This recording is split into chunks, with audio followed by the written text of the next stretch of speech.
कभी ऐसा है किसी ने तुम्हें अपने इंस्टाग्राम का पासवर्ड दिया हो और तुम्हें देते ही पासवर्ड चेंज कर दिया हो, फिर तुमने प्यार से मांगने की कोशिश की और उसको समझाया तो उसने फिर से दिया पर फिर से चेंज कर दिया।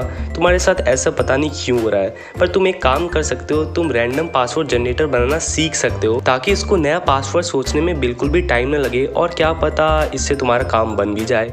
तो मैंने पहले से कोड लिख दिया है। अब मैं धीरे धीरे एक्सप्लेन करता हूँ मैं क्या कर रहा हूँ इस कोड में। सबसे पहले मैंने एक मॉड्यूल को इंपोर्ट कराया है रैंडम नाम के। उसके बाद मैंने एक और मॉड्यूल को इंपोर्ट कराया है पेपर क्लिप। फिर मैंने नीचे लिखा है पास लेन। ये मेरी पासवर्ड की कितनी लेंथ चाहिए यूज़र को, उसके लिए एक वेरिएबल बनाया है। पास लेन मैंने इक्वल टू लिख रखा है इंट, इंटीजर में होगा जो भी लेंथ होगी, इनपुट कराओ लेंथ ऑफ पासवर्ड, ये मैंने यहाँ पर लिख रखा है। उसके बाद मैंने एक एस नाम की स्ट्रिंग बना रखी है। उसमें मेरे सारे कैरेक्टर्स हैं, कैपिटल अल्फ़ाबेट, स्मॉल भी, कुछ स्पेशल कैरेक्टर भी, कुछ नंबर्स भी। ये मेरी स्ट्रिंग मैंने बना रखी है। उसके बाद मैंने लिखा है pass len. If pass len greater than equal to len of S. जो यहाँ पर लेंथ ऑफ एस है वो यहाँ पर 68 है। और इफ़ की कंडीशन क्या कह रही है, अगर जो पास लेन यूज़र एंटर करे वो ग्रेटर हो लेन ऑफ एस से तो प्रिंट करो enter a number less than 68। ये इसलिए है क्योंकि ये ऐसा पासवर्ड जनरेटर है जो कोई भी कैरेक्टर रिपीट नहीं करे। यानी कि अगर अल्फ़ाबेट ए एक बार आ चुका है तो अल्फ़ाबेट ए दूसरी बार ना आए। तो अगर इस स्ट्रिंग में 68 कैरेक्टर है और यूज़र ने मान लो लेट्स से यूज़र ने 70 कैरेक्टर का पासवर्ड मांगा तो ये तो इम्पॉसिबल हो जाएगा, क्योंकि 60-80 तो कैरेक्टर है, तो उससे हम 70 कैरेक्टर का पासवर्ड कैसे बना सकते हैं बिना किसी कैरेक्टर को रिपीट किए हुए।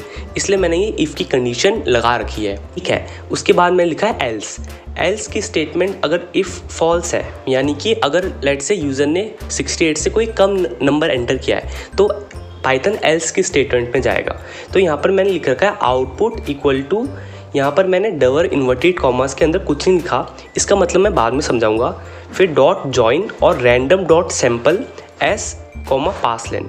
एस कॉमा पासलेन का मतलब है कि एस स्ट्रिंग में से पासलेन जितने कैरेक्टर पिक करो।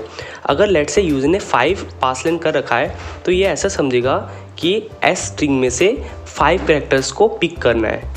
और रैंडम डॉट सैम्पल हमें रैंडम चीज़ें पिक करने में हेल्प करता है, जहाँ पर रैंडम चीज़ें कोई भी रिपीट ना हो, जैसा हमारा पासवर्ड जनरेटर बन रहा है। और मैंने जॉइन इसलिए लगा रखा है क्योंकि अगर मैं जॉइन नहीं लगाता तो ये रैंडम डॉट सैम्पल मुझे एक लिस्ट का आउटपुट देता, पर मुझे लिस्ट में आउटपुट नहीं चाहिए, मुझे स्ट्रिंग में आउटपुट चाहिए, इसलिए मैंने जॉइन का यूज़ किया है। और फिर मैंने पेपर क्लिप का यूज़ किया है, paper clip dot copy output. ये पेपर क्लिप क्या करता है बेस, ये पेपर क्लिप जो भी आउटपुट पाइथन देगा उसको ऑटोमेटिकली क्लिप बोर्ड में कॉपी कर देगा और बस आपको पेस्ट करना होगा जहाँ मर्जी करो। तो मैंने पेपर क्लिप को कॉपी करने के लिए बोल दिया है आउटपुट, और फिर प्रिंट कराने के लिए बोल दिया है योर आउटपुट इस, जो भी मेरा आउटपुट होगा। चलो इस कोड को एक बार रन करके देखते हैं क्या आउटपुट आता है। आप देख सकते हो कि एक 5 लेंथ का कैरेक्टर मिल गया है। अच्छा, अगर मैं जॉइन के अंदर कुछ लिख दूं, यहाँ पर लेट्स से मैंने सब्सक्राइब लिख दिया, तो अब बताऊं क्या होगा कि जो भी मेरे कैरेक्टर आएगा ना उसके बीच में सब्सक्राइब प्रिंट होते आएगा। जैसे जो ये पहला कैरेक्टर है इसके बाद सब्सक्राइब आ गया है, फिर दूसरा कैरेक्टर आया उसके बाद सब्सक्राइब आ गया, फिर तीसरा कैरेक्टर उसके बाद सब्सक्राइब आ गया। और अब लेट्स से कि मैं जॉइन लिख ही नहीं रहा, जॉइन नहीं लिख रहा, तो आप देख सकते हो कि कैसे लिस्ट की फॉर्म में मेरा आउटपुट आ रहा है। तो मुझे लिस्ट तो नहीं चाहिए, मुझे तो स्ट्रिंग चाहिए, इसलिए मैंने जॉइन का यूज़ किया है। और अगर आपको पेपर क्लिप इंस्टॉल मानो नहीं भी करना है तो वो भी चल सकता है, आप बिना पेपर क्लिप इंस्टॉल करे भी ये प्रोग्राम चला सकते हो। और अगर आपको पेपर क्लिप इंस्टॉल करना है, अपने कमांड बॉक्स में पिप इंस्टॉल पेपर क्लिप लिख दो और पेपर क्लिप इंस्टॉल हो जाएगा। और बाकी चैनल को विजिट कर सकते हो यहाँ पर, और भी अगर आपको अपनी कोडिंग को बहुत तेज़ करना है, फास्ट करना है, तो आप ये वाली वीडियो देख सकते हो।